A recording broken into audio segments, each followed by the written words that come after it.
Bueno, entonces, nuestra primera conferencia, el día de hoy vamos a hablar sobre la ERGI, que es la enfermedades por reflujo gastroesofágico. Y es algo muy interesante porque vamos a mirar dentro de la charla, los objetivos de la charla es pues mirar la parte fisiopatológica, un poco, mirar todo el proceso que tiene que ver con el reflujo gastroesofágico y por qué es importante controlar esta patología. Además vamos a mirar la parte farmacológica, los tratamientos no farmacológicos, que es muy interesante también, y qué otras alternativas tenemos ante este proceso de reflujo gastroesofágico. Bueno, entonces, primero que todo, me presento, mi nombre es José Antonio Maldonado, y pues, como todos, soy un investigador sobre los temas, especialmente en farmaconoxias, manejo lo que es terapias alternativas, y pues la idea de todo esto es contribuir un poco al espacio del conocimiento respecto a ciertas patologías que parecieran simples, pero llegan a tener muchas complicaciones.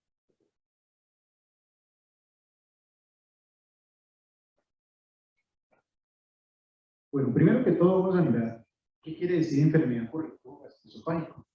De acuerdo con la clasificación de Montreal, es un consenso que se hizo en el 2006. Es una condición que se desarrolla cuando el reflujo de contenido del estómago pasa al esófago, con síntomas molestos y complicaciones afectando el bienestar de las personas. Aquí podemos decir que el reflujo gastroesofágico pareciera algo sencillo. Simplemente es cuando los ácidos del estómago pasan hacia el esófago y comienzan a generar ciertas complicaciones que vamos a ver más adelante. Es una enfermedad multifactorial. ¿Qué significa eso?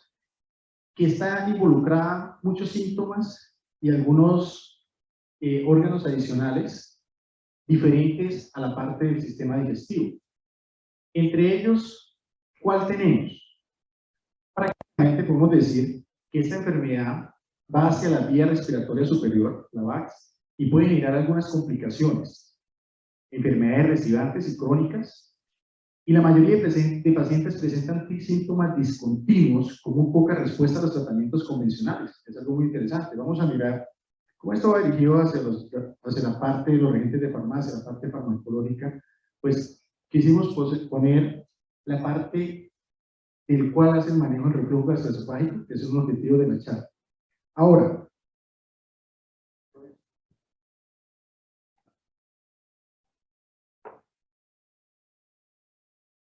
Ahora podemos decir cuáles son los síntomas del reflujo gastroesofágico. Los síntomas más comunes del reflujo son la pirosis, que recuerdo que es una sensación que se genera, un ardor, una quemazón, ¿sí? Una sensación molesta 30 o 60 minutos después de consumir un alimento, ¿sí? Especialmente alimentos ácidos, grasosos, comida chatarra, bebidas carbonatadas. Y normalmente esa pirosis parece un síntoma que vuelve, que viene y va, prácticamente. Y otro síntoma que se genera son las regurgitaciones, que normalmente es cuando hay una expulsión de contenido del estómago hacia el esófago, sin necesidad de provocar náuseas y vómitos necesariamente. Esos son los dos síntomas que genera el reflujo gastroesofágico. Ahora, ¿qué pasa con esos dos síntomas? Según el consenso de Montreal, según el consenso de Montreal, esos síntomas ya dan para generar una enfermedad por él. Aquí vamos a mirar un estudio muy interesante de la Asociación Mexicana de Gastroenterología, donde nos dice que la presencia de síntomas típicos de 2 o más veces por semana en un paciente menor de 50 años sin datos de alarma. ¿Qué quiere decir datos de alarma? Que genere esofagitis o que genere algunas otras situaciones, establece el diagnóstico presuntivo de ERGI. Esto es la investigación que sale desde la Universidad de Gastroenterología. Esa es una universidad de Tijuana, pero va hacia la Asociación Mexicana de Gastroenterología. De aquí vamos a tomar algunos apuntes de esta investigación que a continuación vamos a dar. Por ejemplo, ¿cuáles son los síntomas esofágicos del reflujo? Los primeros síntomas esofágicos, tenemos dos clases, sencillo. Primero, tenemos unos síndromes que son esofágicos y otros extraesofágicos, lógicamente. Dentro de los síndromes esofágicos, lo normal que presenten el reflujo es el dolor torácico por el reflujo y es la condición de la sensación o el síntoma que genera al dejar pasar ácidos prácticamente a ese esófago como tal. Pero hay otros síndromes de lesión de la mucosa que ya pueden ser peligrosos. Cuando un paciente tiene tiempo prolongado de estar con el reflujo constante, dice la Asociación Mexicana de Gastroenterología, cada 72 horas presenta un reflujo constante por un tiempo determinado, prácticamente podemos estar presentando cosas como la esofagitis, que es una inflamación del esófago como tal, la estenosis esofágica, que es cuando se estrecha el esófago y ese paciente no puede pasar alimento, o le cuesta pasar alimento, tiene el esófago de Barré, que ya es un daño en las células epiteliales del esófago como tal, y con el tiempo puede generar una adenocarcinoma. O sea que este simple reflujo que estamos presentando constantemente puede llegar a generar un daño en el esófago tan complejo que puede generar cualquier síndrome o lesión de la mucosa.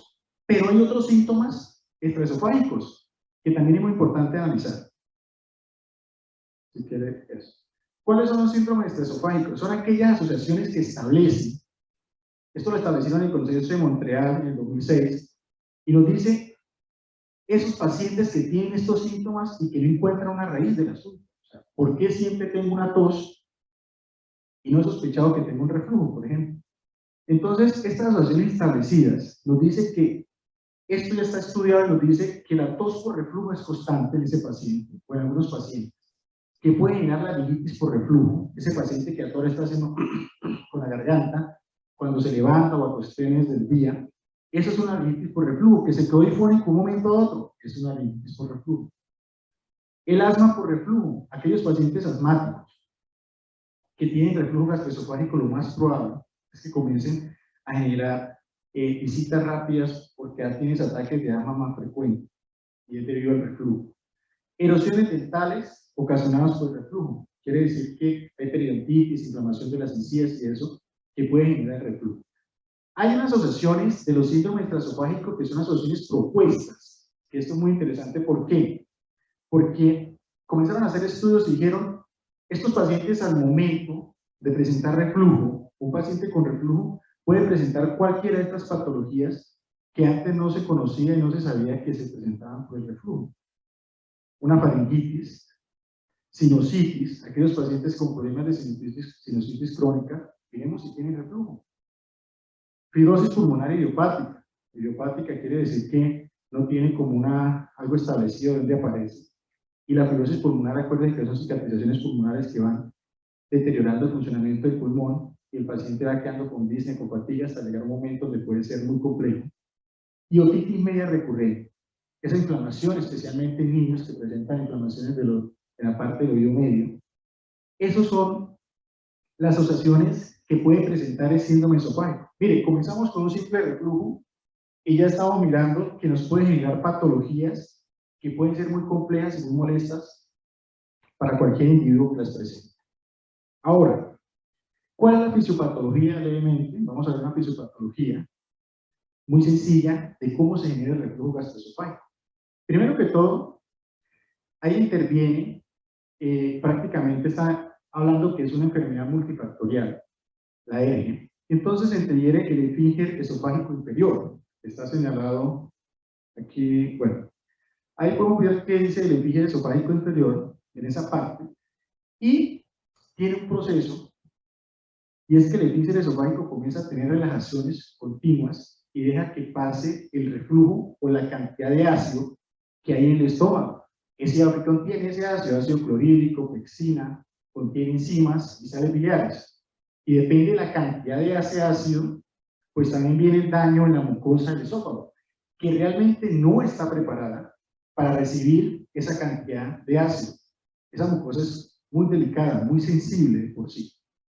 Y hay un esfínter prácticamente que es estriséptico, o es un esfínter de afuera en la parte muscular, ¿sí? Que tiene que ver con el diagrama crural, o el pluradiafragmático, realmente se llama. Es un músculo que está alrededor del esófago que hace que aparezca el hiato del esófago y el acto aórtico. ese músculo o ese diafragma crural nos hace que tengamos una presión en ese esfínter y permite que no pase ningún contenido del estómago hacia el esófago. Entonces eso se llama la unión gastroesofágica antirreflujo. Cuando hay una sinergia entre el esfínter esofágico inferior y la crura diafragmática, comienza a aparecer lo que llamamos la ERGE, la enfermedad de reflujo gastroesofágico. Simplemente, ¿por qué? Porque esa sinergia permite que se mantenga el esfínter sellado y al ver una discontinuidad entre ambos, una pérdida de esa sinergia, comienza a subir el flujo de esos ácidos hacia el esófago y comienza a dañar la mucosa epitelial como tal. Esa es la fisiopatología del reflujo gastroesofágico. Y de ahí comienzan los daños en todas las patologías, o las patologías, perdón, ahí comienzan los daños en los pacientes y miramos todas las patologías que acabamos de mencionar. Anterior. Entonces, ¿cómo se produce el reflujo? Una relación trayectoria del esfínter esofágico inferior, ¿sí? Que puede ser trastorno esofágico, sea mecánico por movimientos, o sea químico por saliva. Miren, la función de la saliva aquí es muy interesante. La saliva contiene bicarbonato de sodio, que ayuda a que la mucosa del esófago se mantenga en un pH normal. Ahora, la mucosa del esófago también tiene una sustancia, excreta una sustancia que permite que se mantenga alcalinizando y evitando los daños de la mucosa. Prácticamente, por esos dos efectos, se mantiene el esófago en un pH balanceado. ¿Sí? Las alteraciones en la barrera antirreflujo, normalmente lo que les acabé de explicar entre la crura diafragmática y el esfínter inferior, nos puede dar, cuando hace esa sinergia, lo más probable es que ese paciente aparezca con una hernia diafragmática. O sea que el hiato que maneja el músculo del diafragma se comienza a dilatar. Y ahí comienza a trabajar lo que se llama la hernia diafragmática. Otra cosa que nos puede generar reflujo y que está en la fisiopatología es el vaciamiento gástrico retrasado, que es cuando los movimientos del estómago que pasan al intestino delgado se paran o son muy lentos. Entonces comienza a hacer un efecto retrógrado y comienza a manejar el reflujo duodeno-gástrico y sube directamente al esófago también. Ya mirando un poco la fisiopatología, podemos pasar a la fisiopatología extraesofágica. Es sencilla, se basa en el daño directo del ácido sobre la mucosa faríngea y posibles episodios de microbroncoaspiración. O sea, ese flujo o ese reflujo, ese ácido, pasa prácticamente al sistema respiratorio y ahí es donde comienzan los daños. Prácticamente en ese sistema comienza a generar los pacientes con asma, alterados con asma, los pacientes que tienen problemas pulmonares, la fibrosis pulmonar, que comienzan a formar laringios, comienza con todos los procesos. Y ahí miramos que otra parte es la distensión del esófago como un reflejo vago-vagal, ¿sí? Una estimulación del nervio vago que recorre prácticamente el esófago, hacia el estómago, hacia ese proceso, y que genera broncoespasmos y sintomatología asociada, como pasa prácticamente en la parte de la esofagitis, que es una inflamación que se puede estar generando también por el exceso de ácidos en el esófago, prácticamente. ¿Qué prevalencia hay de este tema? Es un tema que poco se maneja. Aquí las prevalencias se hacen por consenso. Solamente cuando se hacen las endoscopias o se mira el pH, prácticamente se puede saber si el paciente tiene reflujo, pero si la endoscopia no aparece, que el esófago está quemado, tiene otro cambio en la mucosa, prácticamente no se puede diferenciar si lo hay o no lo hay. Entonces la hacen por consenso, o sea, por una encuesta.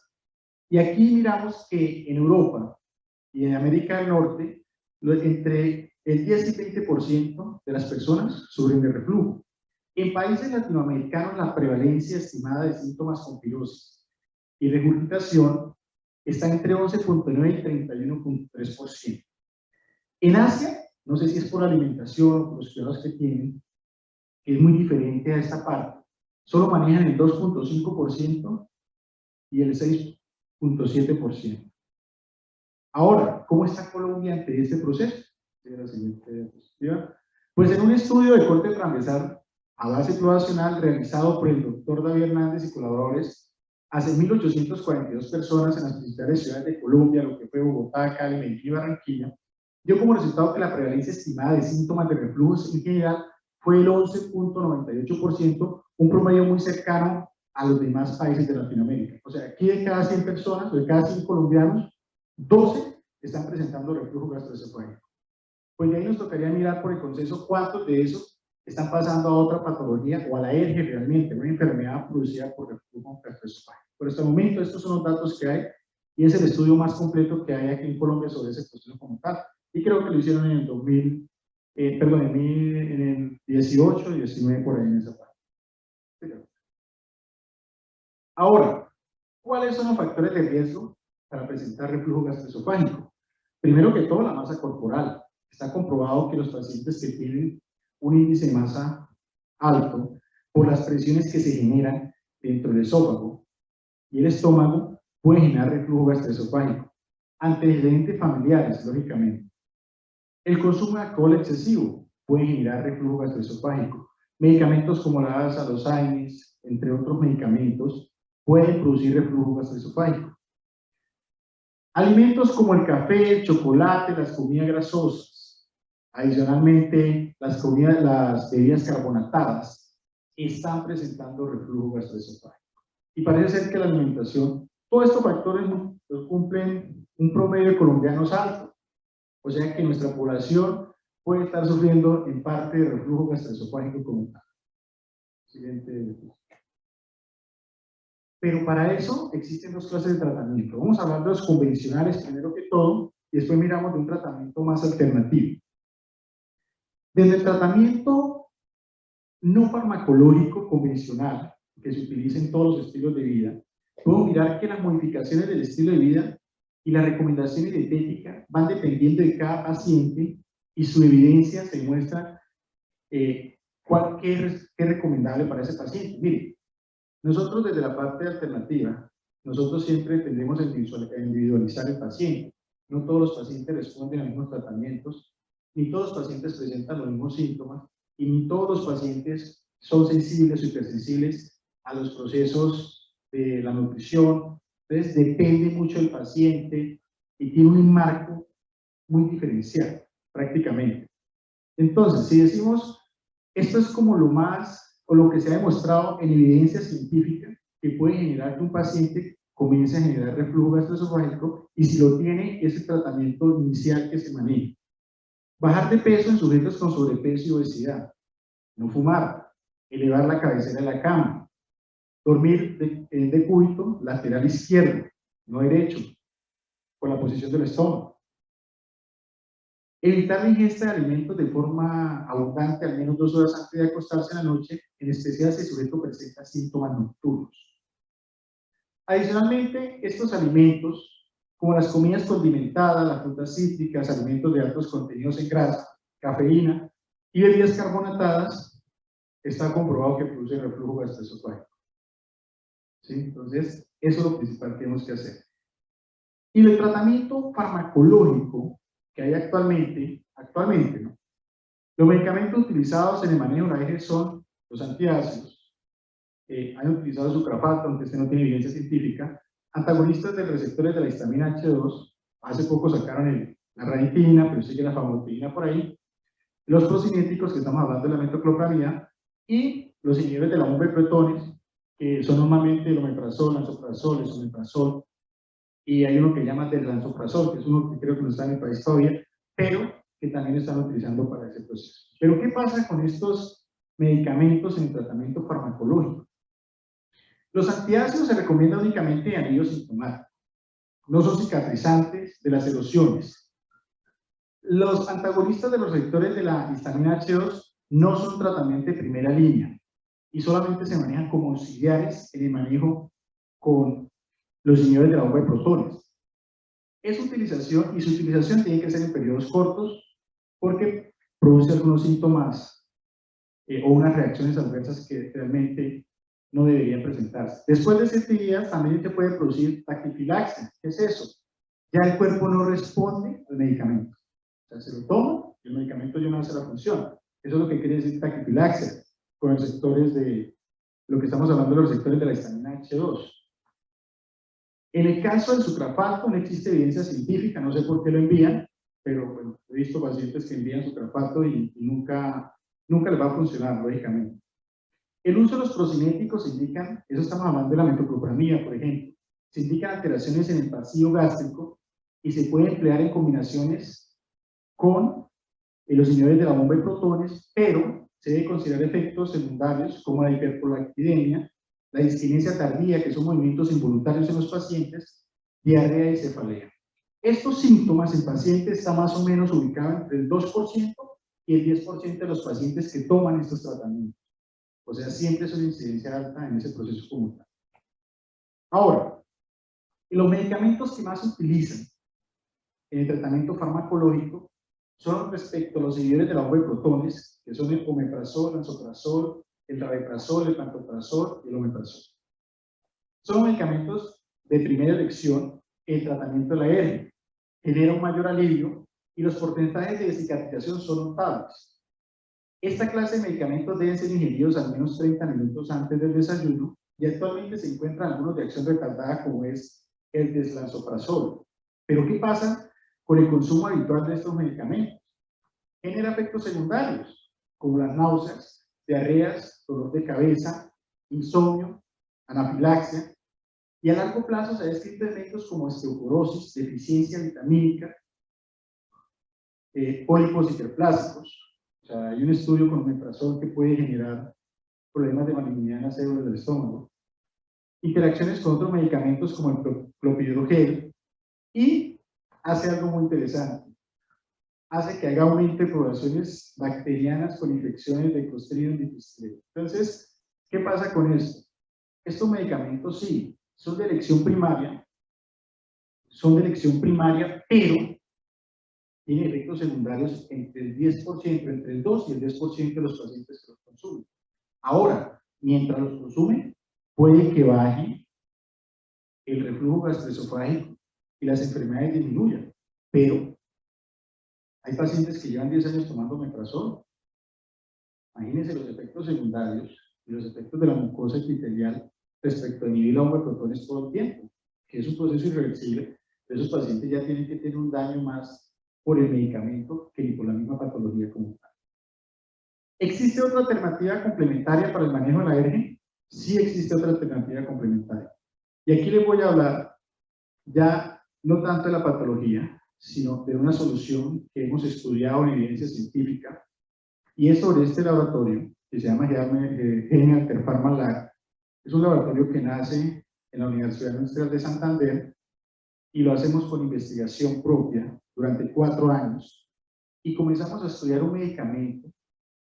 Bueno, creamos un medicamento a base fitoterapéutica junto con el doctor Cristian González para comenzar a manejar lo que es reflujo gastroesofágico y gastritis. Es un medicamento que nace de muchas investigaciones, es un medicamento que pasó por muchos procesos y logramos estabilizarlo, pero este fitomedicamento, llamémoslo así, o pongámosle otro nombre más sutil, es un nutracéutico que tiene una definición un poco diferente. Y quiere decir que es algo, una sustancia dentro del producto que no genera reacciones adversas establecidas y que puede generar y puede ayudar a mejorar el reflujo gastroesofágico y otras patologías gastrointestinales sin necesidad de tener interacciones y reacciones. Nosotros los estudiamos. Como les digo, nacimos de la universidad y comenzamos a desarrollar algunos medicamentos, que llevamos 10 en el mercado actualmente. Y pues nos ha ido muy bien porque son medicamentos que funcionan, está desde la base científica. Estamos trabajando ahorita actualmente con un estudio y estamos tratando de llegar a los pacientes no tan solo en aliviar un síntoma, sino ayudar a recuperar el paciente, darle salud y mejorar su estado, su estilo de vida y darle bienestar a ese paciente como tal. Sigamos. El medicamento que nosotros desarrollamos para esta patología como tal se llama STOX. ¿De qué está compuesto STOX? ¿Sí? Primero que todo vamos a mirar qué es STOX. El STOX es un producto alimento funcional o un nutracéutico, que genera una biopelícula que permite la regeneración del tejido interno gastrointestinal. Aquí fue donde nosotros le metimos investigación. Creamos una biopelícula. Es la unión de moléculas. Ahorita más adelante vamos a mirar. Y es la unión de algunas moléculas que sacamos de algunas plantas medicinales, pero nuestra investigación se basó fue en esta biopelícula que sacamos pues por metabolitos secundarios de algunas otras plantas y podemos estabilizarlas dentro del producto generando un efecto en el mismo. La idea es mantener el pH gástrico, ¿sí? Y genere y que no haya efectos de rebote. ¿Qué pasa con esos efectos de rebote? Usted cuando toma el hidróxido de magnesio, hidróxido de aluminio, cuando es un antióxido, lo que hace es bajar el pH de una forma bruta dentro del estómago. Y los receptores del estómago, ¿qué hacen? Prácticamente el cuerpo hace un equilibrio, tiene que hacer bioregulación de alguna otra manera, homeostasis. Entonces aumenta el nivel de ácido, aumenta el nivel de pexina, de ácido clorhídrico y eso, de tal manera que vuelva a equilibrarse ese pH y lo que hace es que el reflujo aumente. Por eso decía que los antiácidos realmente no funcionan para nada en ese caso, simplemente para tener un alivio sintomático bajo, pero realmente nunca va a curar nada de ese proceso comunitario. El stock tiene estas indicaciones. Nosotros lo hicimos de un medicamento, ahorita vamos a mirar las plantas que contiene. Mejora el funcionamiento gastrointestinal, el metabolismo de los alimentos, la gastritis, el reflujo gastroesofágico, la ERGE prácticamente, la duodenitis, úlcera gástrica y duodenal. Y tenemos un último estudio que hicimos, bueno, este no está evidenciado, solamente con pacientes que hemos trabajado y que próximamente vamos a mirar cómo lo logramos evidenciar, y es Helicobacter pylori. Logramos bajar la tasa de Helicobacter pylori ante un paciente durante 3 meses de tratamiento, sin aplicar ni antibióticos, ni poner ningún otro proceso, solamente poniendo stocks prácticamente en una dosificación de 30 ml 3 veces al día, logramos bajar esa tasa de Helicobacter pylori saliendo negativo en todos los exámenes que se presentaban en ese proceso comunitario. Siguiente. ¿Qué contiene? Es algo muy interesante. Contiene aloe vera, contiene caléndula, contiene vid pilosa. Son 3 plantas que ustedes las conocen en el medio, especialmente los regentes de farmacia, cuando ya pasan por farmaconoxia, que es algo muy interesante, conocen mucho esas plantas. Y pues contiene una biopelícula a base de componentes naturales. El aloe vera sabemos que es un heterócido antroquinónico, especialmente la aloe motina, y sabemos que eso tiene un efecto no laxante, pero ayuda a la motilidad gástrica, ¿sí? Y de pronto, pues el gel es cicatrizante, antiinflamatorio, modulador, antibacteriano, y es coadyuvante en estreñimiento ocasional. Cuando hablamos de la caléndula, pues tiene terpeno, fenoles y flavonoides. Acuérdense que los terpenos son antiinflamatorios, los fenoles son antibacterianos, antisépticos, y los flavonoides, que son esos metabolitos secundarios que trabajan sobre la parte antiespasmódica y son antiulcerosos. Este estudio de la vía pilosa es muy interesante porque la vía pilosa pues tiene taninos, pero en Cuba hicieron un estudio donde pudieron comprobar que la vía pilosa, aparte de lo que dice ahí, puede ayudar a proteger la mucosa gástrica del cáncer. Es algo importante. O sea, que ayuda por su efecto antioxidante y barredor de radicales libres a mantener equilibrada la mucosa gástrica. Y ese estudio en Cuba pues dio unos resultados asombrosos. Actualmente están mirando cuál de los metabolitos secundarios que tienen vid pilosa es el que hace el efecto. Por ahora, el complemento de toda la planta es el que está haciendo el efecto. Tiene taninos que trabajan sobre la inflamación. Todas las plantas que tengan tanino van a trabajar sobre desinflamar la mucosa gástrica, especialmente ese metabolito secundario que se llama chalconas. También es antisecretora gástrica, es antiulcerosa, es antioxidante, es hepatoprotectora, es antimicrobiana y específicamente en el Vademecum de Plantas Medicinales de Colombia dice gastritis. Esas son las plantas que están en estudio actualmente, están mirando, como le digo, cuáles son los metabolitos secundarios que pueden generar esas reacciones tan positivas dentro del organismo. Aparte de eso, pues aquí es donde nosotros nos echamos una investigación muy chévere, primero documental. Duramos 4 años buscando esa biopelícula de base de componentes naturales, o sea, son metabolitos sacados de algunas plantas. Y creamos una biopelícula. Y esa biopelícula, pues, tiene un efecto gastroprotector del ataque de ácidos, bioregula el pH y regenera el tejido gastrointestinal. Eso lo hace por un efecto que se llama buffer o tapón. Yo les decía que la saliva tiene un efecto muy interesante y es que tiene bicarbonato, ¿sí? Y ella trata de hacer un efecto buffer o tapón muy suavecito para que los ácidos no dañen el pH, no dañe el tejido epitelial del esófago.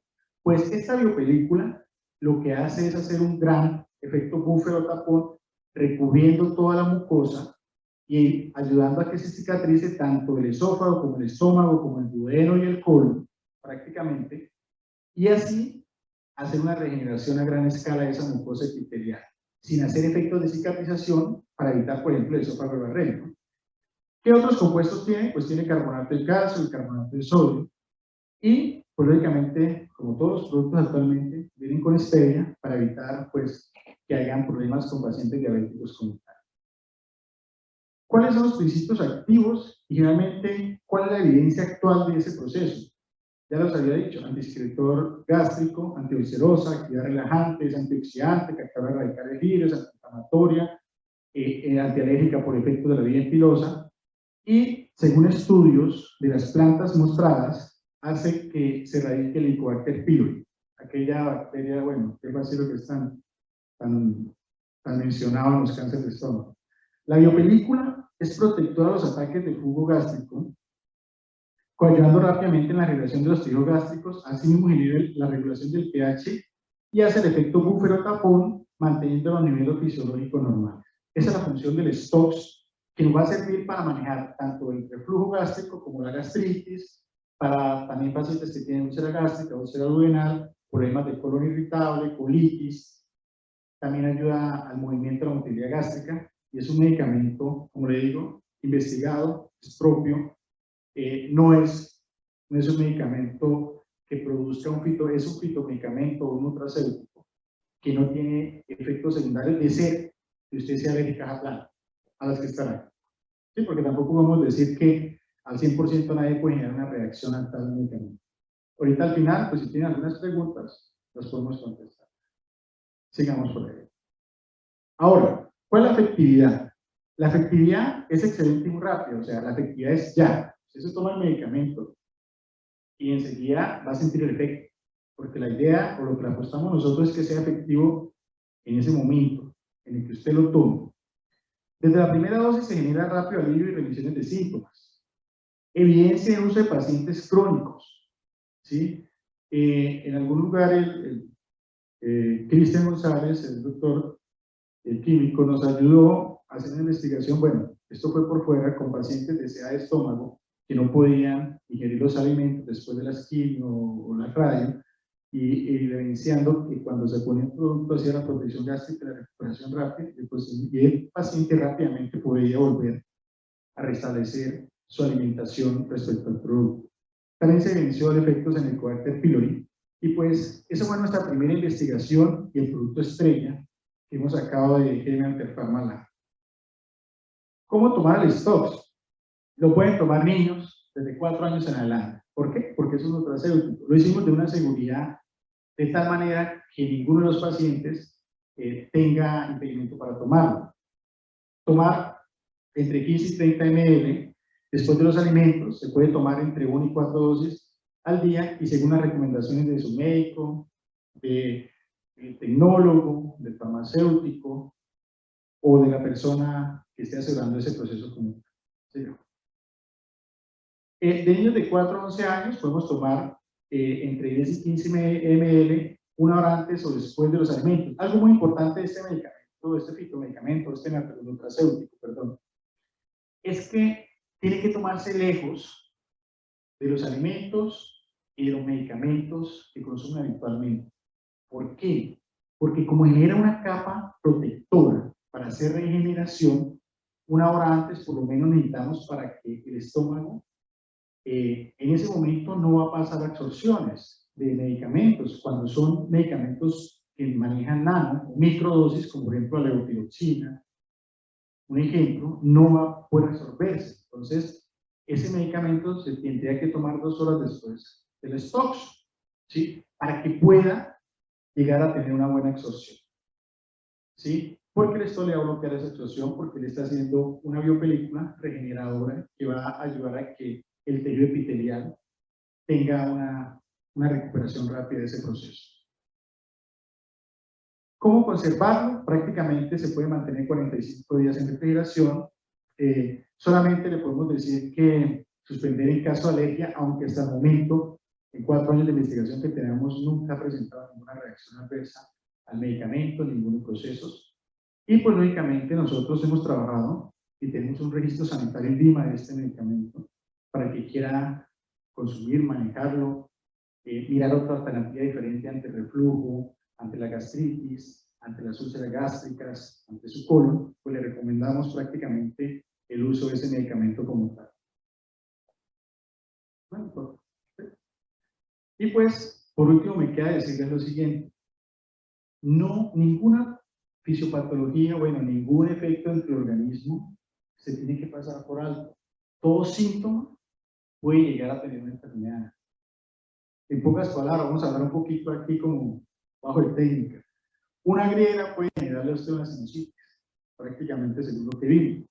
Entonces es importante que miremos nuestras sintomatologías, nuestros signos y comencemos a trabajar en ellos. La calidad es lo importante y el bienestar en las personas es lo mejor. Yo creo que ahorita, si alguien tiene alguna pregunta, vamos a darle unos 5 minuticos de pregunta para entrar a un break, para seguir con la siguiente charla. Si alguien tiene una pregunta, por favor.